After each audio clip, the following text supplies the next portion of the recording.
नमस्कार, मैं हूँ सुनील और आप इस समय देखना शुरू कर चुके हैं अपना खास कार्यक्रम एजुकेशन एंड जॉब बुलेटिन यानी बिहार शिक्षा समाचार। और आज है 18 नवंबर 2024। आइए जानते हैं शिक्षा विभाग से जुड़ी तमाम खबरों को। आपको बता दें कि बिहार के नियोजित शिक्षकों का, बीपीएससी से बहाल शिक्षकों का और पुराने शिक्षकों का जो ट्रांसफर पोस्टिंग पॉलिसी बनाई गई हुआ वो दार है। यह कहना है बिहार के शिक्षा मंत्री सुनील कुमार का।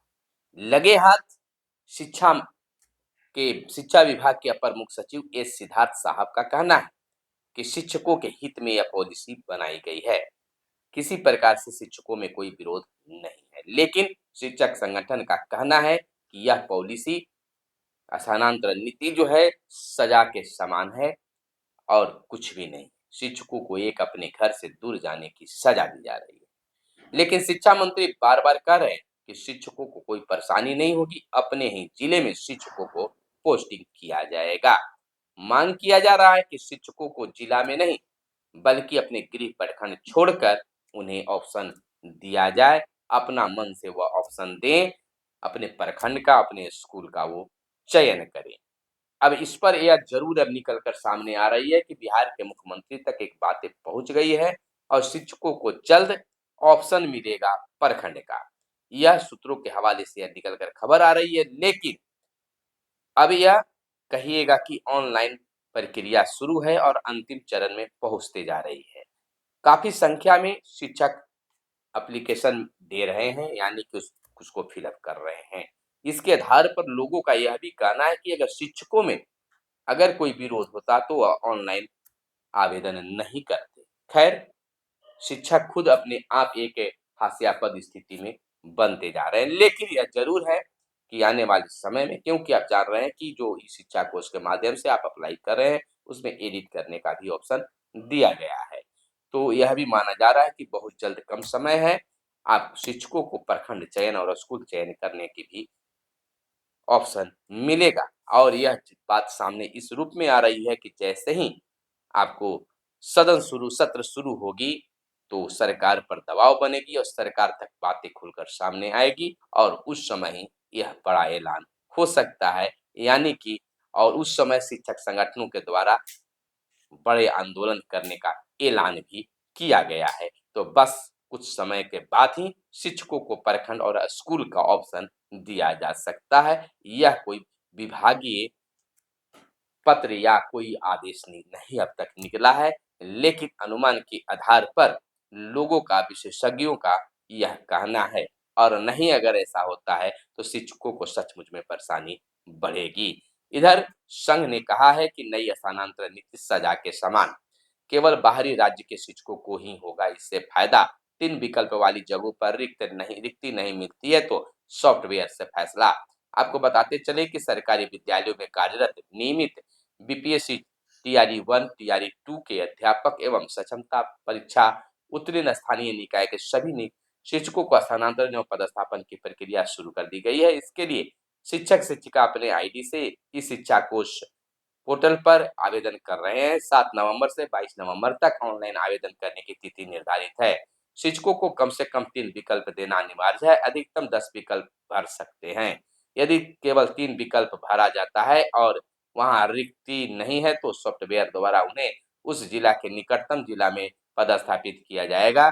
शिक्षक संघ ने इस स्थानांतरण नीति का विरोध किया है। उसका कहना है कि यह सजा की तरह है, इसे केवल बाहरी राज्य के शिक्षकों को ही फायदा मिल रहा है। शिक्षक संगठनों का यह भी मानना है कि अगर यह वापस नहीं लिया गया, संशोधन नहीं किया गया तो बहुत बड़ा एक आंदोलन होगा। पंचायत आधार पर पोस्टिंग की नीति बनाए सरकार, यह संघ ने मांग किया है। योगदान के बाद ही मिलेगा विशिष्ट शिक्षक का वेतन, यह विभाग का कहना है। वहीं बीपीएससी से चयनित 18 शिक्षिकाएं सेवा मुक्त। सीटीईटी में 60% अंक नहीं रहने पर तत्काल प्रभाव हटाई गई और सभी शिक्षिकाओं में 17 उत्तर प्रदेश और 1 राजस्थान की बताई जाती है। यह जो खबर है वह खगड़िया से निकलकर सामने आई है। खगड़िया में यह कार्रवाई हुई है।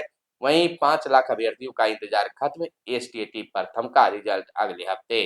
बिहार बोर्ड के द्वारा परीक्षा का आयोजन 18 मई से 29 मई के बीच किया गया था। वहीं आपको बता दें कि 11 व 12वीं की मासिक परीक्षा में कंप्यूटर का ऑनलाइन पेपर होगा।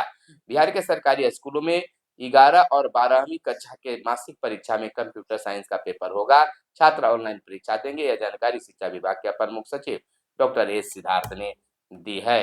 वहीं आपको बता दें कि इस बार परीक्षा समिति ने से जिला आवंटन नहीं हुआ है सक्षमता परीक्षा 2 में। बताते चले कि सक्षमता परीक्षा 2 का परीक्षा परिणाम जारी करते हुए बिहार बोर्ड के अध्यक्ष आनंद किशोर ने बताया कि इस बार के परिणाम में अभ्यर्थियों को जिला आवंटन समिति की ओर से नहीं किया गया है। उन्होंने कहा कि जिला आवंटन के संबंध में शिक्षा विभाग की ओर से निर्णय लिया जाएगा। इस बार केवल उत्तीर्ण और अनुत्तीर्ण का जिक्र किया गया, जबकि पहले चरण की सक्षमता परीक्षा में उत्तीर्ण शिक्षकों के परिणाम के साथ जिला का आवंटन भी किया गया था। आनंद किशोर ने बताया कि यह परीक्षा फल पूरी तरह औपबंधिक है। उत्तीर्ण अभ्यर्थियों की शिक्षा विभाग की ओर से काउंसलिंग कराई जाएगी। शिक्षा विभाग की ओर से इन शिक्षकों को विभिन्न माध्यमों से इसकी सूचना दी जाएगी। जिला आवंटन से संबंधित जानकारी भी शिक्षा विभाग द्वारा अभ्यर्थियों को आगे दी जाएगी।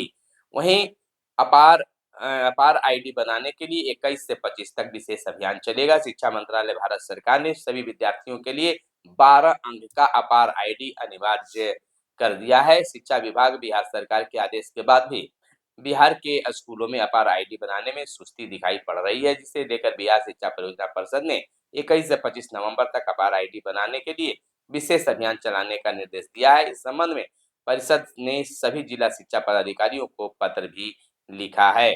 वहीं आपको बता दें कि 9वीं सेकेंड टर्म की परीक्षा 27 से होगी, 29 नवंबर तक चलेगी। वहीं स्कूल के 200 गज के दायरे में तंबाकू बिकी तो की जाएगी दंडात्मक कार्रवाई।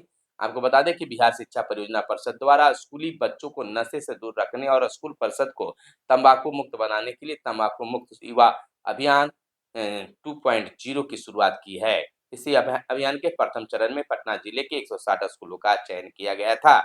वहीं अगली खबर हम आपको बता दें कि सक्षमता परीक्षा तृतीया 26 से 31 दिसंबर तक होगी। इसकी भी बातें निकलकर सामने आई है। आनंद किशोर ने कही। आनंद किशोर ने सक्षमता परीक्षा 3 के आयोजन से संबंधित घोषणा भी कर दी है।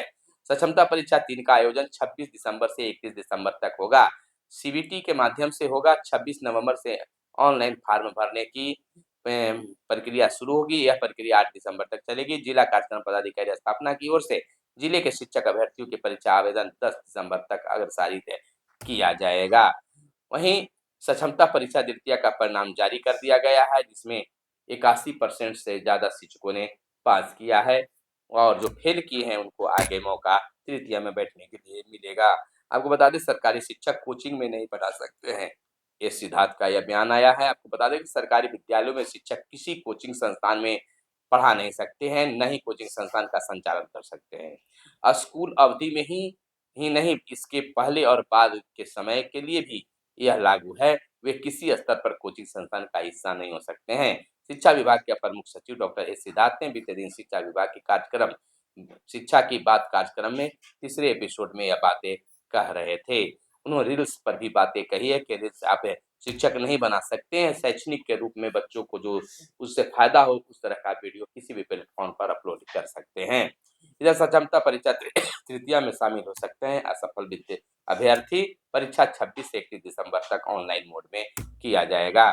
इस बार परीक्षा समिति ने जिला आवंटन नहीं किया, जिससे शिक्षकों में काफी गुस्सा है और मांगे उठा रहे कि ऐसा क्यों किया गया है। तो यह थी आज की खास प्रमुख खबरें, लेकिन यह बात जरूर है कि आने वाले वक्त में बिहार के नियोजित शिक्षकों को एक बड़ी सफलता और एक बड़ी खुशखबरी मिलने वाली है। इसी खुशखबरी के साथ हम आपको छोड़े जाते हैं, फिर मिलते हैं अगले वीडियो में। तब तक के लिए दीजिए इजाजत। जय हिंद, जय भारत, वंदे मातरम।